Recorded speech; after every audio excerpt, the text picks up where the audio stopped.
Ако и ти слагаш балсам върху косата си, спри веднага. Добре де, не напълно, но никога не го слагай върху корените си. Балсамът може да бъде твоят най-добър приятел, но и най-големият ти враг. Всеки път, когато го нанасиш върху скалпа, той не подхранва, а го задушава. От една страна обещава мекота, но от друга прави косата ти тежка, мазна и безжизнена. Но това дори не е най-страшното. С времето този навик може да доведе до най-големият ти кошмар – косопад.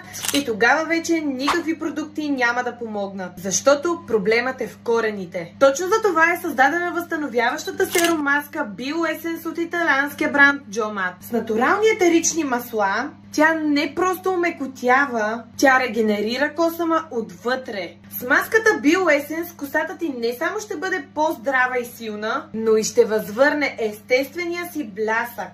Поръчай сега от линка в описанието преди да е станал